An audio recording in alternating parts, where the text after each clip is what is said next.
Salut, je m'appelle Eda et je viens du Nigeria. Depuis toute petite, j'ai toujours adoré bricoler les voitures avec grand-père. Tu veux essayer avec celle-là? Bien sûr.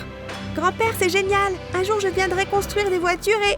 Construire des voitures? Burk, ce n'est pas un travail pour une fille. C'était ma tante Chi. C'est elle qui m'a élevée avec sa fille June, après le décès de mes parents. Si c'est ce qu'elle veut faire, tu n'as aucun droit de l'en empêcher. Le ciel est la limite. J'étais reconnaissante d'avoir grand-père dans ma vie. Il croyait toujours en moi, contrairement à ma tante, qui faisait tout pour faire de ma vie un véritable enfer. Comme un jour où June et moi jouions dehors. Nous nous amusions tellement dans la boue, mais quand ma tante sortit et nous vit, elle est devenue complètement folle en voyant dans quel état étaient nos vêtements. Je parie que c'était l'idée d'Eda. June, si tu continues à suivre son exemple, tu vas ruiner ton avenir. Mais maman, c'était mon idée de faire des gâteaux de sable. N'accuse pas Eda, s'il te plaît. Oh June, je t'en prie, arrête de la protéger. Elle n'a toujours attiré que des ennuis. Pourquoi tu ne m'aimes pas, tante Chi? Je n'ai rien fait de mal, je ne suis qu'une enfant comme June. Ne t'en fais pas au sujet de maman Eda. Elle est juste jalouse que son père t'aime plus qu'elle. June savait toujours comment me remonter le moral et elle me défendait toujours devant sa mère. Au moment où nous entrions dans la puberté, June commençait à changer. Elle ne parlait que de garçons et de son style toute la journée. Oh Eda, que penses-tu de mes cheveux? Et regarde le rouge à lèvres que maman m'a acheté. Et devine qui m'a invité à sortir aujourd'hui? Il y a plus important que les garçons dans la vie, non? Pourquoi dois-tu toujours être une telle rabat-joie? Grâce à l'influence de sa mère, June devenait de plus en plus infecte et cela commençait à m'agacer fortement.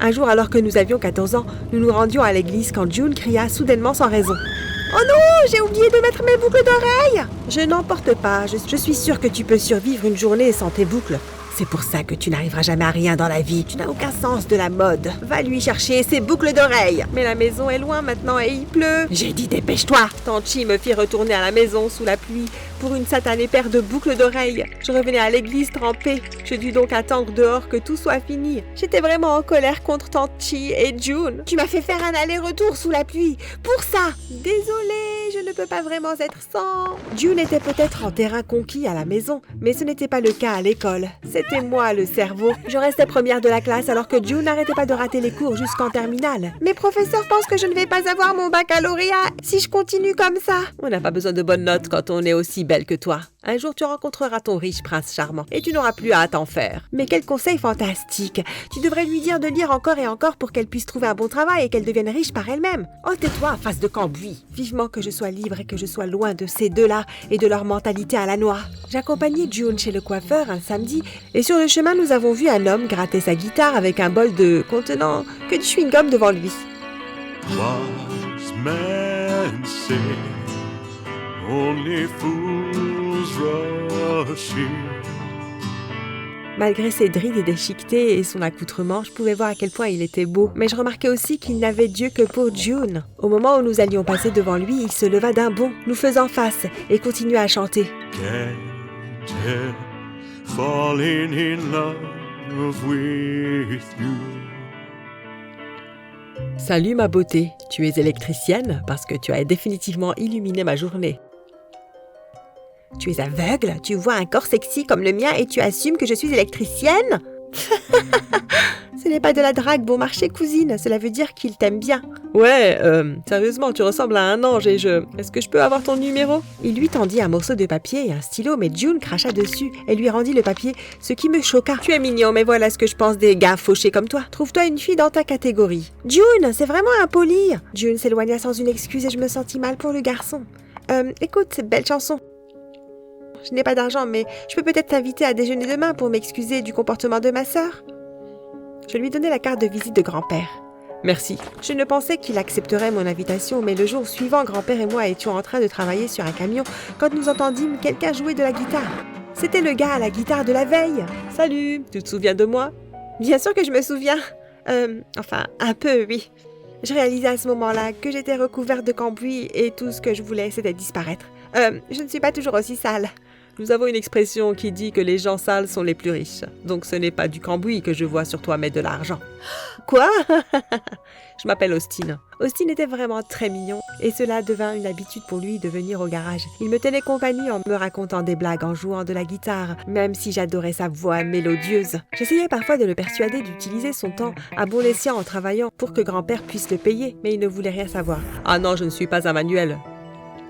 Je ne fais que chanter. Tu veux devenir chanteur alors? Ouais, et quand je deviendrai célèbre, je te dédicacerai ma première chanson. Même s'il parlait beaucoup, il n'en disait que très peu sur sa famille. Je découvrais bientôt pourquoi. Quelques jours avant Noël, nous étions ensemble à une station au bord d'un lac. Alors, qu'est-ce que tu vas faire pour Noël? Noël est pour ceux qui ont une famille. Comment ça, Austin? Tu n'as pas de famille? Où habites-tu? Non, pas de famille. Et je vis là-bas. Austin me montra du doigt le pont de la ville, qui était un peu plus loin, et sourit tristement. Voilà ma maison Eda, sous le pont. Mon cœur se serra quand il me dit ça. Je l'invitais donc chez Tante Chi pour le repas de Noël. C'était la seule période où elle était gentille. J'espérais donc qu'elle prendrait Austin en pitié. J'ai juste commis la grossière erreur d'oublier de lui en parler avant. Nous venions de nous installer à table, Austin arriva. « Tante Chi, je suis désolée, j'ai oublié de te prévenir que j'avais invité mon ami. Je vous présente Austin. Cet artiste sans le sou est ton ami? June, s'il te plaît, sois gentil. Austin n'a aucune famille avec laquelle il peut célébrer Noël. » « Ah bon? Oh, Austin, entre, viens t'asseoir. » Je soupirais de soulagement. Tante Chi semblait gentille ce soir-là, mais je surpris un regard sournois entre elle et June. Quelque chose se préparait. « Merci de m'accueillir. Que veux-tu manger, mon cher? Il y a du riz frit, du poulet, de la tourte et du jus. » Cela m'importe peu, vraiment. Tante Chi se leva pour le servir et je fus stupéfaite quand elle saisit une assiette et fit mine de le servir. Mais elle ne lui mit rien dans l'assiette. June ricanait comme une folle. Et voilà, du riz frit, du poulet, de la tourte et du jus. Bon appétit. Je sentais la colère m'envahir. « Tu vas avoir mon assiette? » Non, merci. Austin insista pour rentrer chez lui et une fois parti, je me tournai vers Tante Chi et June. « J'encaisse ta méchanceté tous les jours, mais là c'est trop. Les gens pauvres ne représentent-ils donc rien pour toi?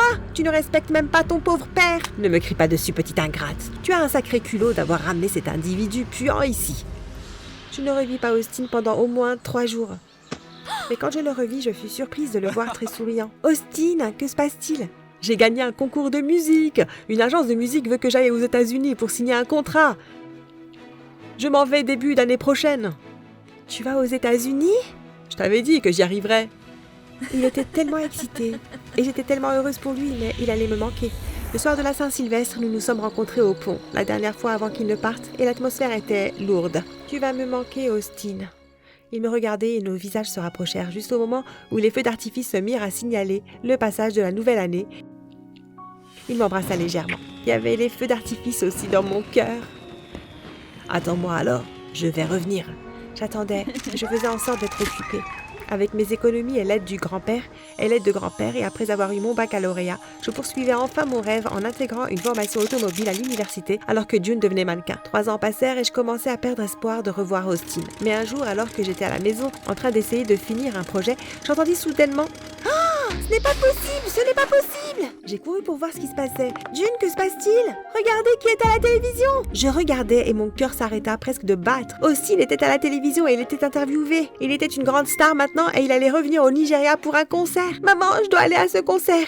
Il est riche maintenant. Je dois absolument le voir. » « Oui, tu vas y aller, June. Utilise tes charmes. Supplie-le de te pardonner. » « Sérieusement? Juste parce qu'il est connu maintenant? C'est la même personne que tu as humilié il y a 4 ans. » Cela me rendait folle d'aller à ce concert avec June, mais je devais voir Austin. Quand nous sommes arrivés, la salle était pleine, puis Austin apparut sur la scène. « Oh mon Dieu, c'est lui! On dirait un demi-dieu! » C'est vrai, j'ai dû me retenir pour ne pas baver comme June le faisait. Ses chansons ont mis la foule en transe, et quand il eut fini, je me faufilais en coulisses pour le voir. Je trouvais une porte grande ouverte, et quand je regardais à l'intérieur, je restais bouche bée de rage. Austin était dans la pièce avec June, et elle était collée à lui. Je réalise que j'ai eu tort, et je suis désolée. Pardonne-moi, s'il te plaît. Oh, June, c'est toi qui m'as coupé le souffle la première fois que je t'ai vue. Bien sûr que je te pardonne. Austin, qu'est-ce qui se passe ici? Oh, Marie, c'est toi? Attends, tu ne te souviens plus de mon nom? Tu m'as demandé de t'attendre après m'avoir embrassé. Oh, j'ai dit ça. Ce baiser était juste sur le moment, tu sais.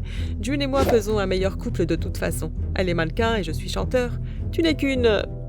mécanicienne. Non, ça ne marcherait pas. Burk, je suis écœurée rien que d'y penser. Attends, tu ne te souviens même pas de la façon dont elle t'a traité? Parce que j'étais pauvre, oui, mais je suis riche maintenant et je peux avoir tout ce que je veux. Elle incluse, tu comprends? Des larmes de colère remplirent les yeux, mais je les ravalais. Austin ne les méritait pas. Ce crétin insensible embrassa June en ma présence. J'ôtais mes chaussures pour les lui lancer à la figure, mais elles touchèrent June à la place. Aïe, ma tête, ça fait mal! Oh, que ça fait mal! La chaussure a dû décider que tu le méritais. Austin demanda à ses agents de sécurité de me mettre dehors et quand plus tard June rentra à la maison, elle raconta à Tanchi que je l'avais attaquée. Tanchi mit toutes mes affaires à la porte. Nous n'hébergerons pas une ennemie de notre ascension chez nous. Eh bien, je ne supporte plus de vivre avec des personnes superficielles comme vous de toute façon. Et bonne chance avec Austin, vous êtes stupides toutes les deux et vous vous méritez l'un l'autre. J'emménageai dans le garage de grand-père. Tu restes aussi longtemps que tu le souhaites. Pour être honnête, je suis surpris que tu aies supporté ta tante Chi aussi longtemps. Elle a beau être ma fille, mais je ne la supporte pas. La trahison de June et Austin laissait encore un goût amer, mais je me suis battue et un jour ma vie changea du tout au tout. Je rentrais du supermarché quand je vis une Chevrolet toute neuve, garée sur le bas-côté avec des mécaniciens tout autour. Qu'est-ce qui se passe? Le propriétaire l'a empruntée à son mari pour faire un tour et elle est juste tombée en panne. Personne n'a réussi à la faire redémarrer et elle ne fait confiance à aucun mécanicien pour l'emmener au garage. Je m'approchais d'un des mécaniciens. Quand je lui dis que j'aimerais bien y jeter un œil... Toi? Allez les gars, reculez. Cette petite dit qu'elle peut réparer ce que 5 gars n'ont pas réussi à faire. Tous les regards étaient sur moi lorsque j'ouvrais le capot. Ce furent les 20 minutes les plus longues de ma vie. Mais je finis par trouver le problème et bientôt la voiture rugit à nouveau. Les mécaniciens en étaient bouche bée. Un journaliste se précipita vers moi. « Bonjour madame, dites-nous comment vous vous appelez et comment vous avez réussi à réparer la voiture sur laquelle ces hommes ont travaillé pendant des heures. J'ai une longue expérience en ce qui concerne la mécanique automobile. Si vous voulez en savoir plus, vous pouvez venir visiter mon garage. » Je donnai ma carte de visite au journaliste et m'enfuis de tous les regards furieux. Le lendemain, le garage était envahi par des conducteurs venus faire réparer leur voiture. La vidéo de moi en train de réparer la voiture a fait un carton et tout le monde me voulait comme leur mécanicienne. En seulement quelques jours, j'avais amassé assez d'argent pour agrandir le garage de grand-père, pour embaucher des employés et pour nous acheter une belle maison tout près. Je quitterai ce monde en étant le plus heureux des hommes. Quitter ce monde? Mais pour aller où? Tu ne te débarrasseras pas de moi comme ça, vieil homme. Après avoir obtenu mon diplôme et fait mon service national, j'eus plusieurs offres de diriger plusieurs compagnies automobiles. La vie était belle et j'en oubliais presque les gens de mon passé. Mais un jour, j'eus un appel à l'ordre. J'étais dans un restaurant et je venais juste de recevoir ma commande quand je remarquai un couple qui était sur le point de se faire arrêter. « S'il vous plaît, nous paierons l'addition plus tard, mon idiot de mari !»« Ton idiot de mari, tu as dépensé tout mon argent !» J'eus pitié d'eux. « Combien doivent-ils ? Je vais payer pour eux. » « Hé, vous pouvez dire merci à cette dame, elle vient juste de régler votre addition. » Le couple se tourna vers moi et le monde s'arrêta. C'était Austin et June. Le fait de les voir me rappela de mauvais souvenirs. Je me levai donc pour partir. J'arrivais juste à ma voiture quand j'entendis Austin derrière moi. « Eda! Eda! Qu'est-ce que tu veux? Waouh, tu sembles différente, dans le bon sens. » Il était tellement mince et il avait l'air abattu. « Tout est la faute de ta cousine. Elle a dépensé tout mon argent et s'est transformée en bique hargneuse. » Eda, pardonne-moi, s'il te plaît. Si je quitte June, voudrais-tu m'épouser? J'explosais de rage. J'ouvrais la bouteille d'eau que j'avais prise sur ma table et lui lançai au visage. Tu devrais avoir honte, Austin. June est enceinte. Tu sais quoi? Je devrais la remercier. Elle m'a évité de finir avec une pourriture égoïste comme toi. Je ne serai le second choix de personne et je ne prends les restes de personne non plus. Je montai dans la voiture et démarrai. J'étais triste pour ma cousine. Elle avait épousé un homme infect. Les filles, vous n'avez pas besoin d'un prince charmant pour vous sauver ou d'un homme riche pour vous délivrer des difficultés de la vie. Travaillez dur, soyez concentrés et vous verrez, vous deviendrez votre propre héroïne.